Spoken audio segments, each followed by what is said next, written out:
enough about that. It's as a football tragic, it does give me great pleasure to be able to introduce our special guest this morning. We've had a quick snapshot of his accomplishments to date, but if we were to go through all of them, we would be here all morning. But the reason we are most excited to have him with us this morning, because he has traversed so many different areas throughout his career and his life as a player, as a coach of coaches, and he continues to have a significant impact and contribute as an educator, a prolific media personality, and a truly iconic Australian leader. So will you please welcome to the stage David Parkin.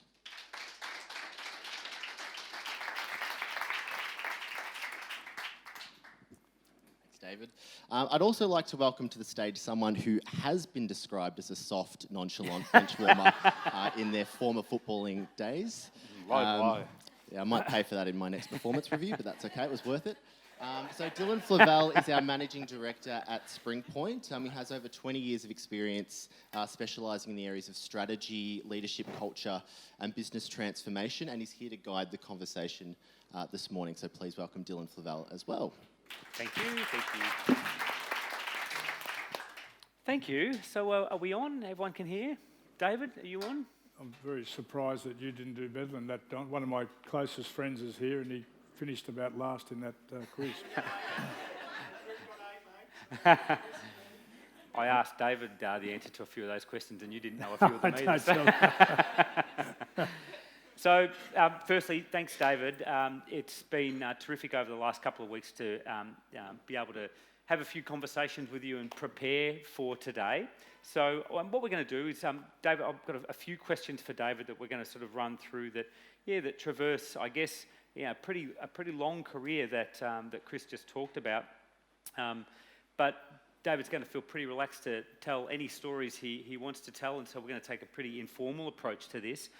But then we're going to give you a chance to reflect on some of our conversation, and I think you have that little listening frame in front of you that you might just want to look at some of the areas that Justine pointed out on our leadership pivots thing. So if you want to have a look at that, we'd love to hear your questions after about half an hour. We're going to give you a chance to have a chat and to ask some questions of David yourself so that we make this a dialogue.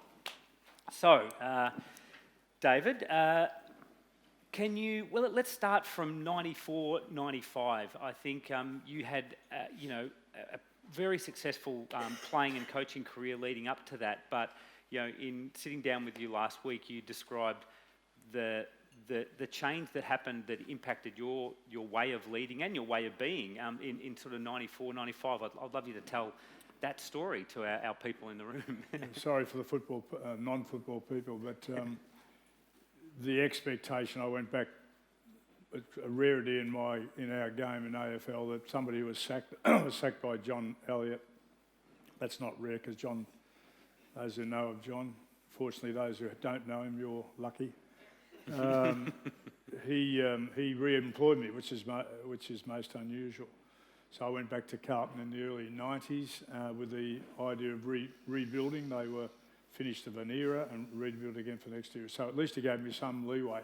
We got there in 93. We finished, I think, in top two in 93 and went out in the 93 grand final to a bunch of kids from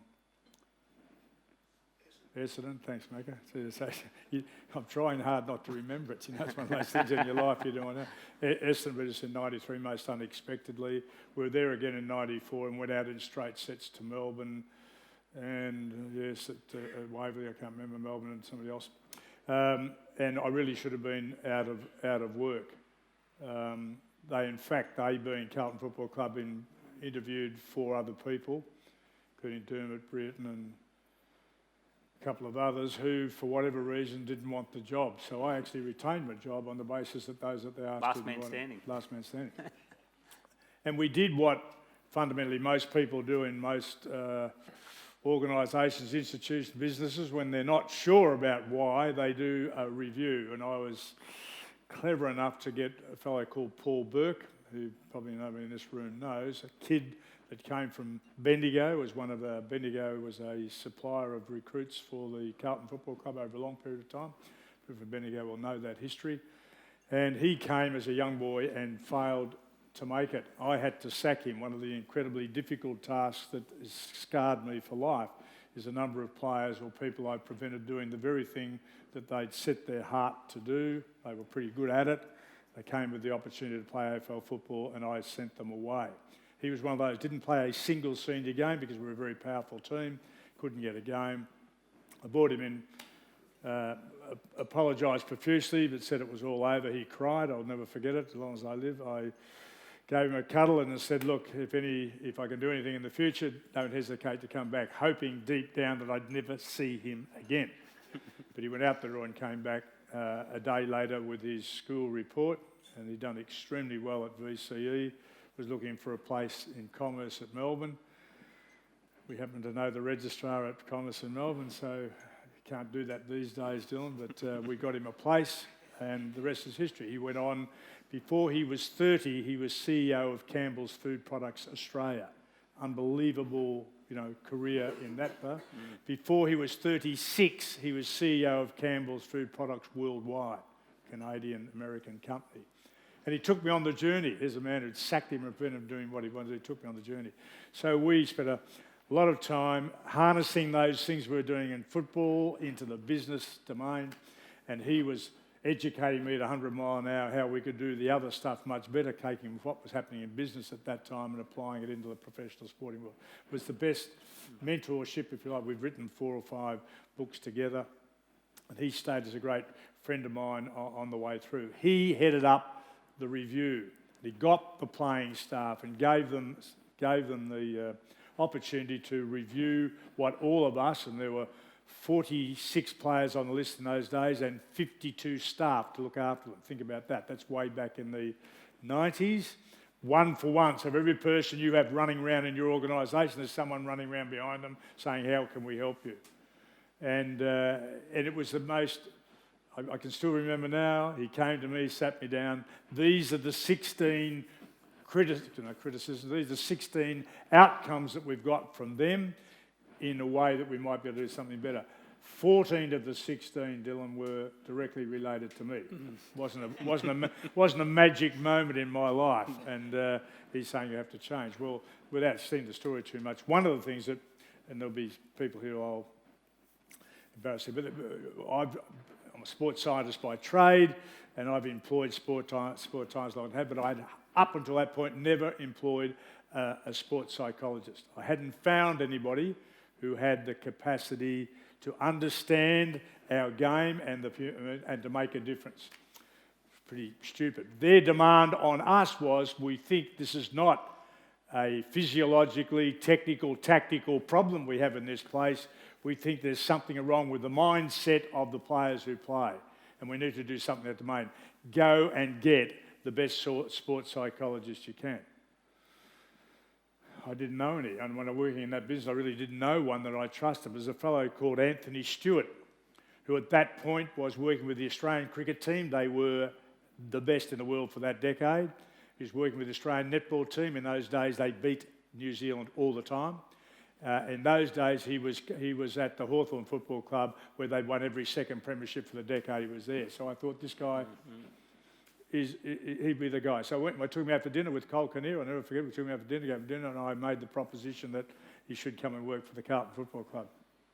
He said, well, I'm not sure that I can work for you, and I'm certain that I can't work for John Elliott, so thanks very much for the meal, and walked out. Cole thought it was very funny too. It's funny, I didn't think it was very funny at all. So I did what Carlton was very good at doing. I got a big brown paper bag. I went round to his house in Glen Iris, shook him by the hand and offered him, he'd never seen money like that before, so he said yes. Now, he changed my life. He came in and walked around for 3 months. I thought, we're paying this bloke a fortune. What does he actually do? And then he finally tapped on my door and he said, I've been observing. I said, I noticed that. What have you observed? He said, do you realise you've got the most committed, competent and experienced, I think the word experienced, committed, competent group of athletes I've ever seen? He said, no, your blokes are better blokes. I think it's time that you gave it over to them. And I'm the most, if you worked it out, most dictatorial, autocratic prick that ever walked the face of the earth. That's me. And he's asking me, I said, what, let the lunatics run the asylum? That's not going to happen, And he said, well, you've tried your way, have a think about it at least. And I said, I have a think about it. I thought about it overnight. I went back, he came back to me the next day. What do you think? And I said, I can't do it. Very smart bloke. He said, how long's your contract? I said, 1 year. What does that mean, Dylan? Well, if we don't have success this next year, I'll probably get the sack. No, he said, if you don't win the premiership, you're going to get the bullet. I said, yeah, that's probably right. Try my way.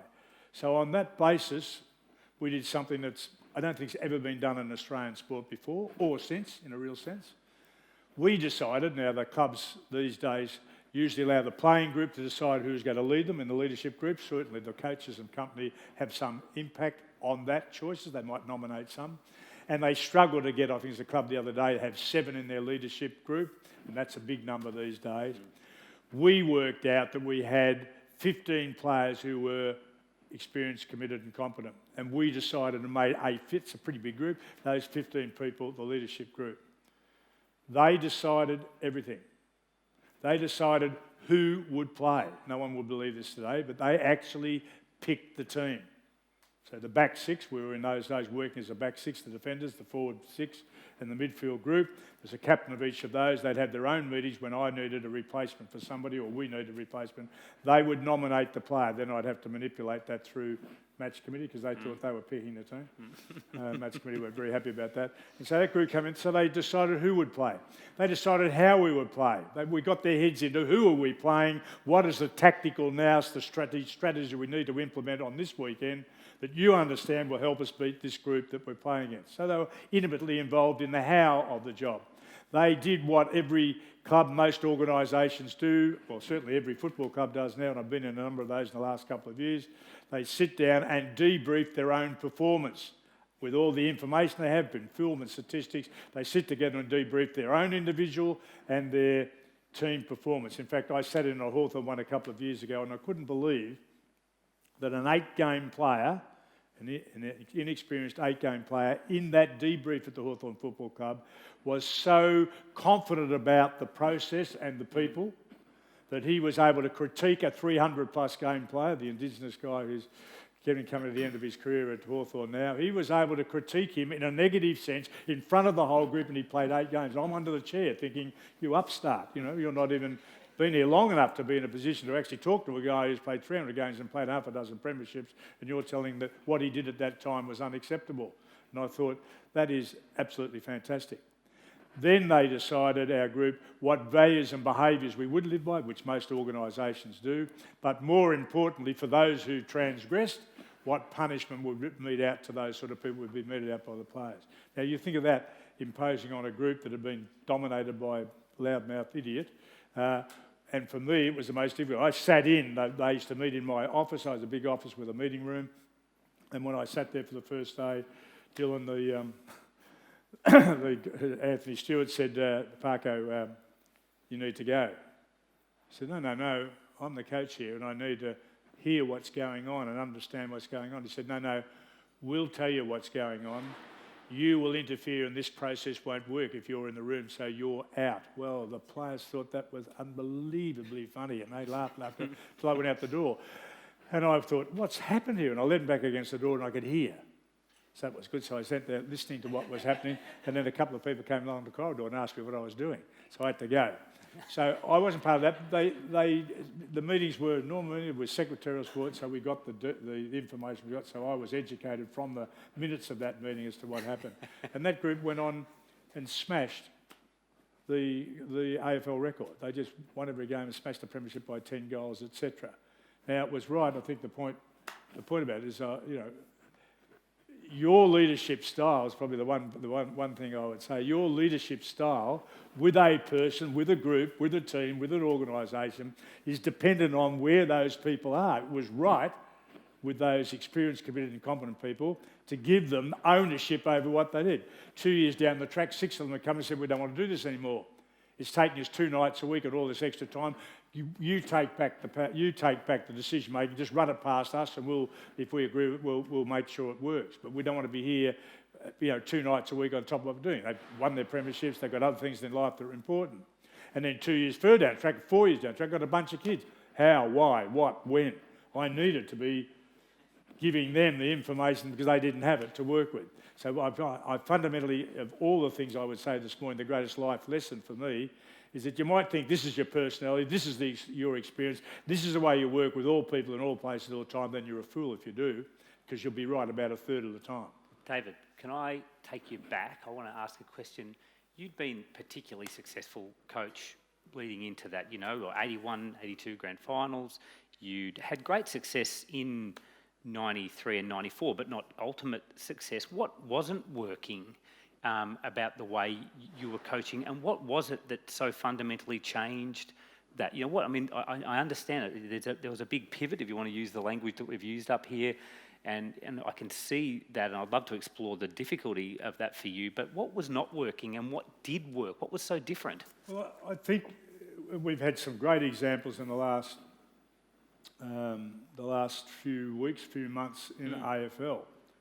I think one of the lessons I'd like to try and permeate today is that when things aren't happening as expected, even though you are, and I think I'm a reasonable, Donald might say differently, we've worked together for a long period of time, I think I'm a reasonably positive and affirmative person. But the longer you go without the success that you think and others think should have been achieved by the group, the more negative you become. And we've had that example with, I would have thought, Brad Scott at North Melbourne. Certainly I know Brendan Bolton is a great friend of mine at the Carlton Football Club, who are generally very well balanced people, good teachers and good coaches, etc. But when it's not happening in the way that you think, and particularly other people think, and they're in a fishbowl where everybody has their two bobs worth, either radio, television, newspapers or whatever it is, it can become very demoralising for you.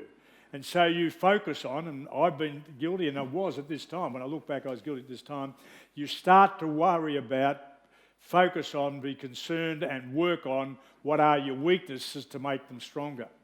But the fundamental philosophical approach, in my humble opinion, to parenting, to managing, to leading, to coaching, to teaching, is recognising what people are good at and building their strengths into stronger assets.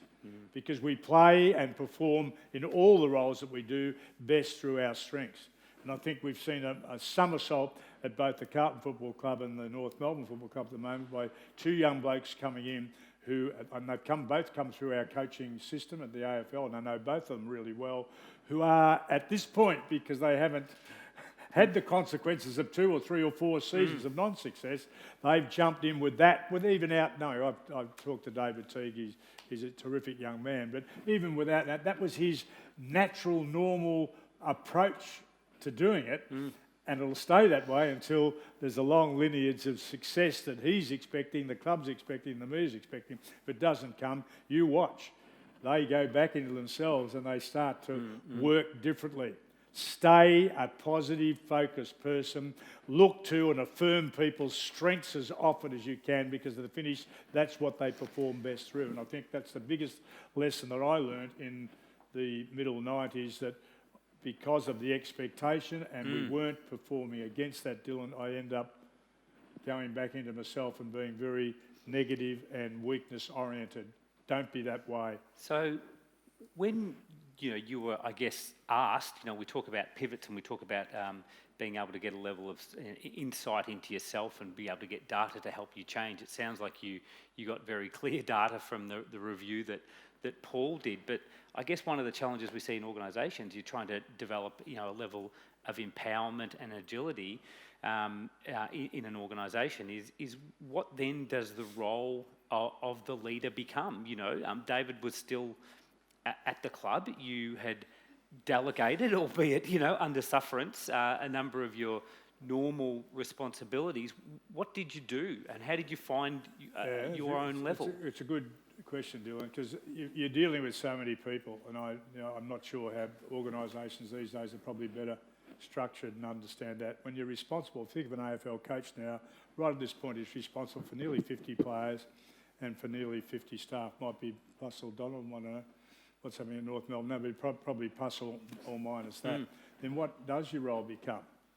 I mean, are you really a coach? Well, I walked into the Carlton Footy Club the other way and I counted 16 coaches other than the coach.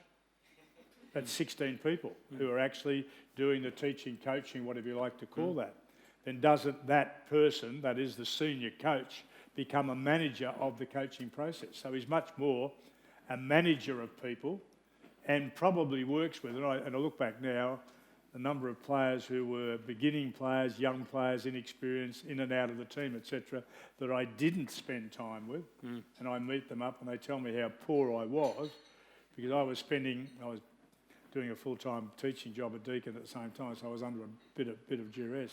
I spent the time with the significant others, that leadership group or those that were going to impact on the group. I spent one-on-one with them, trying to nurture them. And I had this, if you played for me, Donald didn't have he was lucky he didn't have the play. You had to meet me every 6 months, one-on-one. I met every one of my players over a cuppa. I don't even drink coffee or tea, so how difficult is that?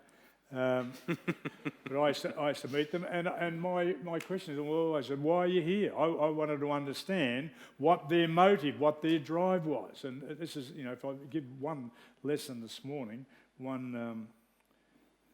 there's always been too much telling, and I think probably one of the greatest insights also over a period of time that I found out the hard way, that engaging with people is learning how to ask the right questions in the first place. We're very good at telling. Coaches are always telling people. Well, the starting point is asking people. And so that was my starting point with every player I had. They came and sat with me and I say, why are you here? I want to understand the motive you have at this point for doing what you're doing with us. Right? And if I can understand that, I might be able to help fulfil that motive in the way that you want it filled, and will also help us along the way. Second question, where are you going? How are you going to get there? Why are you here? Where are you going? How are you going to get there? They're three half-reasonable questions to have that conversation with people that you're working with. The number, Dylan, who couldn't answer the question, had no idea why they were there or where they were going, what they hoped to. I'd say, look, I can't coach you. There's no place for you here until you can actually answer those questions in a very strong and affirmative way. So I can understand, we can help you. In the finish, we can help you go down the pathways that you want to go, that we collectively could achieve the objectives that we want and you want together. I think that's a very reasonable approach. And they used to laugh, hear me going off laughing about it. Do you know where you're going? Yeah, you're going to get there? Do you ask you why you're here? And the new bloke's going, you better know why you're here. What do you mean, why am I here? So, a bit of fun. But they're basic questions in terms of motives and drives that people have. And they have to come from questioning. And if you're a good listener, which is, I think, you're going to ask me for the number one skill to develop the skill of asking the right questions and listening and actually hearing what that person's saying to you. So, David, can I interject there? I have deep difficulty interjecting David Parkin, by the way. Deep difficulty.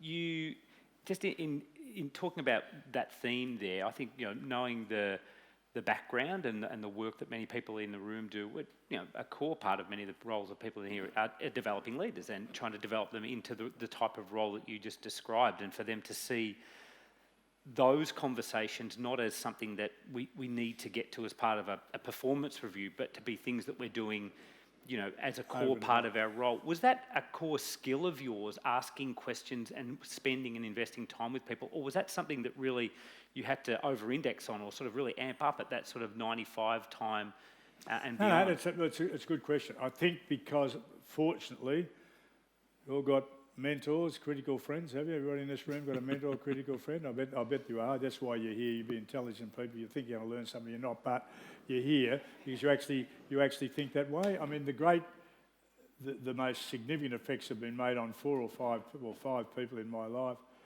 One of whom still alive is the great John Kennedy Sr. He's just hanging on. That have been able. I've been confident enough to go to them and ask them questions, and they ask questions of me. And to have somebody who you trust, who understands, who wants you to be as good as they can be, have been down the road and experienced road of whatever it happens to be, get them into your life, you know. And that's the only thing I've got left in my life now, is that people ring me up. And a young bloke who's been coaching in Geelong at the moment, you'll know him. And I was in Geelong yesterday doing some filming, and I went and had lunch with him today. And he's got some massive. He's a bloke of 24 with a young family who's been in the coaching system at the under 18 level, working in local radio. Terrific young fella, you know, really up there. And he's reached the point right now where he's got three pathways he can go down. Now, he trusted me to sit with him, and I'm not a good mentor, critical friend, because if you come to me and we have the discussion, I say, if I were you or you were me, this is what I would be doing in that situation, which is totally and utterly wrong as a mentor. But if you think about it, that's what you want, isn't it? And I don't care if they don't go down the pathway that I suggest. But if you're asking me, I'm stupid enough to say, well, if I were you, this is what I would be doing, and I try and justify those reasons. Well, I left Dan yesterday. I think he was, because what I said I'd do wasn't what he was thinking I'd say he'd do. So I haven't had the phone call back today, but I get a phone call back today because he's got some decisions to make under pressure and three pathways to take. And you need someone in your life that you trust. It's hard to just do that decision making without some influence with people who've walked the paths before you. And you're stupid if you don't have someone in your life you trust. I love being included. I think, it's a responsibility, but it gives me some real engagement and reason for being at my old age. I'm old. I'm twice as old as anybody in this room. But it's lovely for young people who are you're all living in a totally different world to the one that I grew up and have been used to living in. It's changed enormously. My grandchildren speak a different language. I don't understand it. I've got to get them to put their phones in the bowl at the dinner table. Because when I'm here, they go, "Well, in the bowl, is it? In the bowl?" Yes, I said it's in the bowl. Because we're going to have a conversation here, a meaningful conversation. And if you're still looking at your phone all the time, I can't have a meaningful conversation. If you meet my grandchildren, I'll tell you, a terrible grandfather. But it is a changing world. And the point I'll make is that you need people around you that you trust in your lives. Who you can go and have these open and honest conversations without any penalty on the end of it. But with information, you can make a far better, in my opinion, better decision. So, David, when you resumed normal transmission, if you like, I think it might have been a couple of years later after 95 flag, and that you talk well to the point that you need to lead based on the prevailing context, which you had a very mature group of players who were quite able to take that role, which enabled you to play, potentially a different type of role. But when you resumed normal transmission a couple of years later, were you different? Were you better or changed in any way? Because you talk quite powerfully toward that experience being something that changed you, not just your activities, but you. It did do, and it changed me to the point where I was getting less relevant with the younger generation coming through, and without having to be told, I understood that, so I was reversing from the role. Wayne Britton, it's funny how the story goes, Wayne Britton was coached my son in Queensland and was very good to Anthony at a time when he needed support.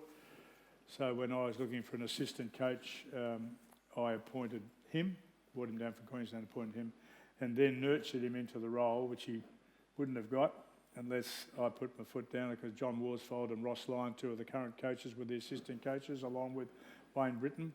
But I sort of demanded that he was doing most of the work and the technical stuff, and so I handed him my job. Not easy to do, but it was right time for me. I'd reached the stage where I didn't have the energy, time, understanding of what was going on. He was up with the modern game, technically, tactically, and everything else. So we made what's the word? I don't know. We put a succession plan into place. And I think it's not done in business or in sport as often as it should be done. And I'm pleased he only lasted a couple of years, because Wayne he was very good technically, tactically, coaching-wise with the players, but the Carlton Football Club needs someone who represents them in the bigger, brighter, open world.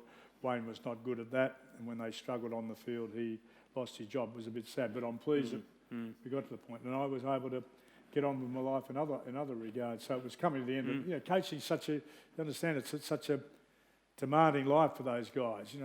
It's 24 hours a day. I worked for 28 years as a coach on about 4 or 5 hours sleep a night. That's what I look like and feel like I do at the moment.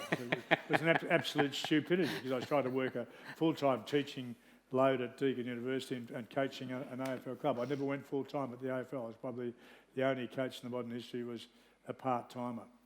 But the balance was good. The balance between the university and footy was good. I'm not sure about the rest of the balance in my life. Go and ask my ex-wife. She was smart enough to leave me.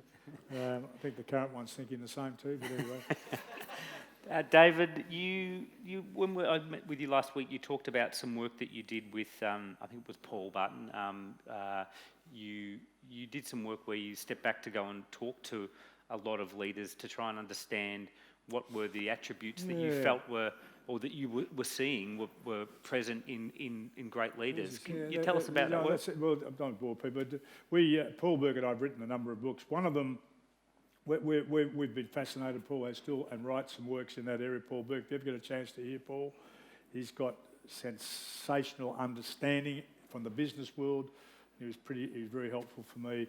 We decided to write a book on leadership, and we got reasonably smart. We interviewed males and females that had been nominated by other people and we knew about in politics, in the church, in education, in sport, in business, you name it. We found these people, male and female. There were 13 of them. You know them all. Oh, well, maybe younger, maybe a bit older. And we asked them for some time. And we went and spoke to them and said, why do you think others have nominated you as a great leader? And it was interesting, their insights about themselves. And then we got smarter. We said to them, can we have a focus group from your organisation to ask them about you? Well, 2 of them, one male and one female, said no. So they didn't trust the people that they were leading to make the comment, so they got the bullet. So we spoke to 11. And we spoke to 11 focus groups that represented those people. And what came out, I'm going to go quickly, I'm terribly verbose, but what came out, number one was, this person, what was up on there, the person has a professional will. There is absolutely no doubt in the minds of people who spend time with these leaders why they're here. This is the outcome, this is where we're going, and this is probably how we're going to get there. You can sense and feel and observe this in those people, male and female. That was number one clearly by the person talking about themselves, and number one clearly by those that we interviewed about that particular leader. Fascinated me. I had no idea, had clarity before then. But number two got me. There were 8 or 9 that they talked about. Number two, clearly ahead of the others, from the group that were being led, is that this person cares about me beyond my capacity to do the job that's going to help us achieve the outcome for where we're here. They genuinely care and do things that show that they are interested in my personal welfare, professional but personal welfare. And that was, in my mind, Dylan, that was a key thing. And that focused in my mind, and if you talk to my players now, I think they would say, I hope they would, and it was interesting that I got a phone call last Friday from a bloke called Fabian. He was we appointed the first welfare manager in AFL football. Laurie Fabian is his name. And the club appointed him, put him into a manager role and gave him a $350,000 budget. That was immense in those days. This was the Carlton Footy Club. His only role was to look after the welfare, non-football development of these particular people.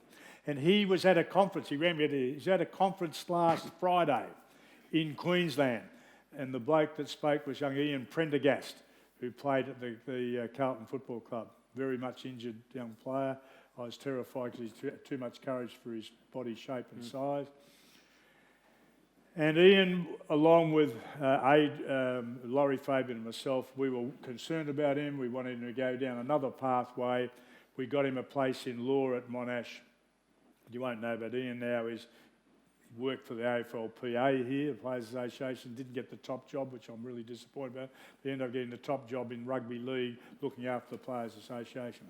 But he spoke at this conference about getting the balance right in your life and the leadership part of the personal side. And he nominated, he didn't know that Laurie Fabian was in the audience, and he didn't know Laurie would be ringing me, but he nominated both of us for having changed his life in a sense and helping him to make the transition from footballer to non-footballer in a meaningful way. And that's the one area that I'll just finish on this. There's what's really good, and any organisation should be doing this. Every AFL footballer every year for the last 7 years is allowed to evaluate how well your club develops you first as a footballer, because that's why you're there, and secondly as a person. It's fabulous, in my opinion, piece of research being done. The club only gets back where they rate against the other 18 clubs. What really fascinates me, and I shouldn't be telling you this, so don't quote me, you can quote the research, but don't put my name on the end of it, that the 8 years it's been going, the number one club has been the Geelong Football Club 8 years in a row. They're the only club that employ 3 full-time people in welfare, naught to do with the playing side. Funny that Sydney and Hawthorn have been number 2 and number 3, and it's sort of changed over the 8 years. They're the only 2 clubs that employ 2 full-time in that role. And you can work it, well, I'll tell you the others. And it's usually one of the great clubs, it's got black and white stripes, up until this year, had one person employed 50% of their time in it. So you can tell David's pretty passionate about this particular issue, and it was one of the first things I knew about David as I remember going to university, and I was going to university with some people that were playing at Carlton, actually, Michael Sexton, and I remember this is, best part of 30 years ago, what David's talking about now, David promoting actively what we now talk about commonly as work-life balance, but you didn't have the data that you're talking about now that could show the relationship between the success of a football club and their investment in people. We talk about pivots and someone who's been innovative. What was it? I guess the really interesting thing about that is not that you're just care for people, but the mutuality of those things. You're saying that the focus on giving people an avenue outside of life you felt was beneficial not just to them after football, but while they were playing. How did you arrive at that thinking? Well, I had a PhD student who did some research as well, which is very handy. And is there a relationship? What we know in concrete now, we did 4 league clubs, 4 AFL clubs, goes on. And the coaches got involved in the process as well, because we need an evaluation on a yearly basis for 4, 3, 2 or 1 from the coach about every one of their players. We could measure that against how much time and effort they were committed to non-football activity, and we could look at their performance over the 4 seasons. What do you know? What will you reckon? About those players who had focused on something else other than their football in a sincere and committed way: work placement, study, apprenticeships, community programs, song and dance of Shane Crawford.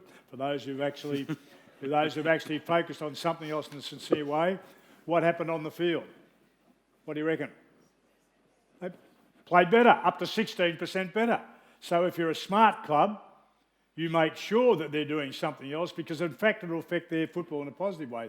The one that you mentioned there, Dylan, is about the transition out. We don't have the research done, and we ought to be doing it right now. I'm not on the research board now, but we're spending $1.5 million per year in the AFL trying to make that game better for us to watch, more fun to play, easy to umpire and safer participants. Doing a really good job on that, aren't we? We're spending all that money, but why haven't we worked out that the people who do, whilst they're playing, we know they play better if they've got their heads into something else, but do they make the transition to a non-footballer? And we're picking up the pieces. It's terrible. The mind and mental health issues that come from people who are trying to transition from what they were good at to what?